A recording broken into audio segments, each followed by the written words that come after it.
দর্শক, বিএনপির ভারপ্রাপ্ত চেয়ারম্যান তারেক রহমান ভার্চুয়ালি যুক্ত হয়ে এই মুহূর্তে বক্তব্য দিচ্ছেন। আমরা সরাসরি সেখানে চলে যাচ্ছি।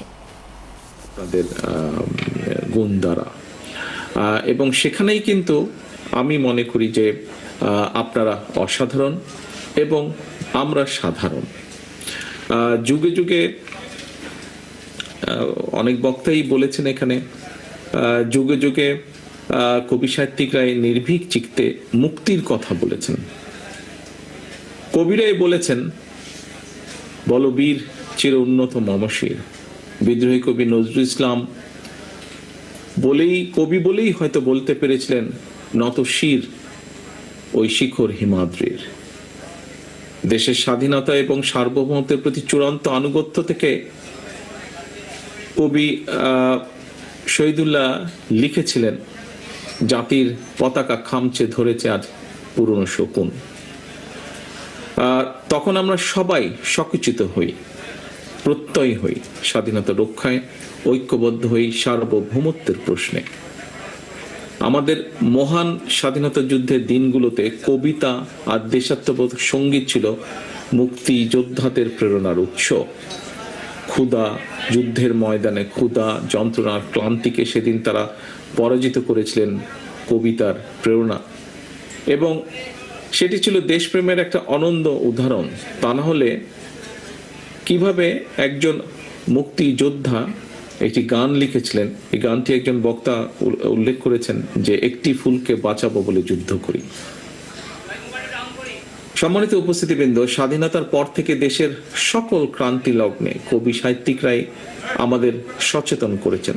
রাজনৈতিক নেতৃত্বকে বিভিন্ন সময় বিভিন্ন ক্ষেত্রে রাজনৈতিক নেতৃত্বকে উদ্দীপ্ত করেছেন, উদ্বুদ্ধ করেছেন প্রতিবাদী হতে, যেটার প্রকাশ আমরা দেখেছি স্বাধীনতা যুদ্ধের পরে বিভিন্ন সময়। এটার প্রকাশ আমরা দেখেছি 90-এর দশক জুড়ে, এবং আমরা রিসেন্ট যেটা দেখেছি গত 1.5 যুগ ধরে চলে আসা স্বৈরাচারের বিরুদ্ধে, যেটা সাম্প্রতিক সময়ে উদ্ভাসিত হয়েছে, যার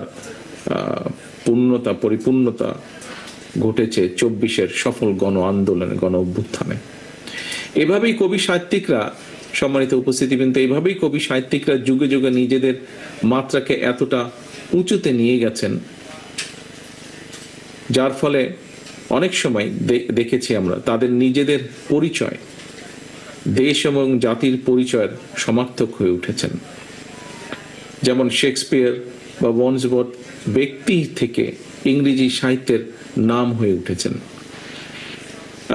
একইভাবে আমরা বলতে পারি নজরুল কবি, বিদ্রোহী কবি নজরুল ইসলাম, রবীন্দ্রনাথ হয়ে উঠেন এই মহাদেশের পরিচয়ের একটা অবিচ্ছেদ্য অংশ।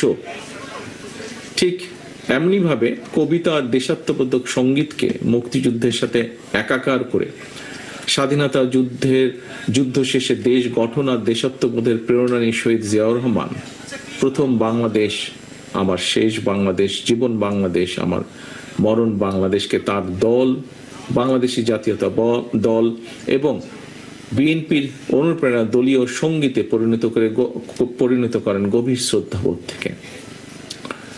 শহীদ জিয়া সেই আদর্শ আজও সমুন্নত জাতীয়তাবাদের আদর্শের প্রতিটি নেতা কর্মীর মাঝে। সম্মানিত উপস্থিতিবৃন্দ, একজন প্রকৃত বাংলাদেশী জাতীয়তাবাদে বিশ্বাসী মানুষের জীবনের শেষ দিনেও প্রথম ও শেষ বাংলাদেশী হওয়া উচিত তার বিশ্বাস এবং আদর্শের একমাত্র পরিচয়। আজকের এই শ্রাবণ দিনে যে বিশ্বাস আর প্রত্যয়ের কথা বহু বক্তা এখানে যারা বক্তব্য রেখেছেন, কথা ঐক্যবদ্ধভাবে উচ্চারণ করেছেন। সম্মানিত উপস্থিতিবৃন্দ, আমাদের আদর্শিক অবস্থানও আমি মনে করি ঠিক এবং এক এবং অভিন্ন। এদেশের স্বাধীনতা, সার্বভৌমত্ব ও গণতন্ত্রের প্রতি আপনাদের দৃঢ় অবস্থানের সাথে কিন্তু আমাদের বিন্দুমাত্র পার্থক্য নেই। স্বৈরাচারকে বাংলাদেশের মানুষ কিছুদিন আগে বিতাড়িত করেছে, সেই স্বৈরাচারের পুনঃজাগরণ প্রতিহত করতে আমরা প্রতিজ্ঞাবদ্ধ আপনাদেরই মতন। বিশেষভাবে একটি বিষয় বোধহয় এখানে কয়েকজন বক্তা উল্লেখ করেছেন, আমিও আপনাদের সাথে একইভাবে বলতে চাই যে এই দেশকে কোনো চরমপন্থা বা মৌলবাদের অভয়ারণ্য যেন কোনোদিন পরিণত হতে না পারে, সেটিও কিন্তু আমাদের প্রত্যাশা, সেটিও আমাদের লক্ষ্য। আমাদের সাথে হয়তো আপনাদের সকলের আদর্শিক অবস্থান এক নাও হতে পারে, মানে পলিটিক্যাল আইডিওলজি এক নাও হতে পারে, কিন্তু এটি কিন্তু কোনো সমস্যার বিষয় না। এটিকে ভিন্নভাবে হয়তো কেউ বলেছেন এখানে কোনো বক্তা, বা খুব সংক্ষেপে যদি বলতে হয়, এটি কোনো সমস্যা না। এটিকে কেউ দয়া করে সমস্যা হিসাবে দেখবেন না। বিষয় হচ্ছে যে এই দেশের সার্বভৌমত্বের প্রতি আমাদের অবিচল আস্থা প্রকাশের জায়গায় কিন্তু আমরা সকলে এক এক এটা কিন্তু সকলের মধ্যে কমন আমাদের। সম্মানিত উপস্থিতিবৃন্দ, এদেশের মালিকানার একমাত্র দাবিদার এই দেশের সকল নাগরিক। এই সত্যটাকে যদি আমরা প্রতিষ্ঠিত করতে চাই তাহলে মানুষের ভোটাধিকারের প্রশ্নে গণতন্ত্র প্রতিষ্ঠার জন্য বাক স্বাধীনতার পক্ষে একটা অবাধ সুষ্ঠু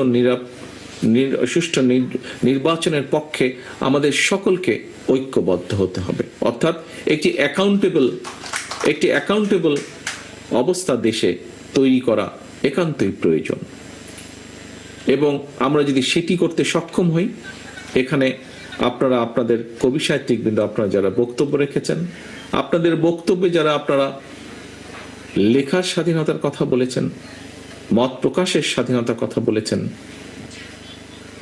আপনার মত পার্থক্য তুলে ধরার কথা বলেছেন, সমালোচনার কথা বলেছেন, আমরা সেই অধিকারগুলোকে প্রতিষ্ঠিত করতে পারি যদি আমরা একটি অ্যাকাউন্টেবল রাষ্ট্র ব্যবস্থা গড়ে তুলতে সক্ষম হই, এবং সেটি একমাত্র করা সম্ভব মানুষের ভোটের অধিকার রক্ষার মাধ্যমে।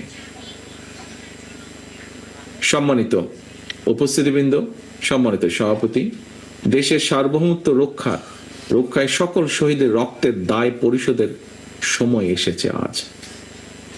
এই দেশের একজন কৃতজ্ঞ সন্তান হিসাবে আজ এই সুন্দর অনুষ্ঠানে আপনাদের আমাদের সকলের কণ্ঠে ঐক্যের প্রতিধ্বনি উচ্চারিত হোক। সকলের সুস্বাস্থ্য কামনা করে একটি প্রত্যাশিত বাংলাদেশের জনগণের একটি প্রত্যাশিত বাংলাদেশ গড়ার আকাঙ্ক্ষা ব্যক্ত করে আপনাদের সকলের সহযোগিতা কামনা করে আমার বক্তব্য শেষ করছি। আল্লাহ হাফেজ। বাংলাদেশ জিন্দাবাদ। বাংলাদেশ জাতীয়তাবাদী দল জিন্দাবাদ।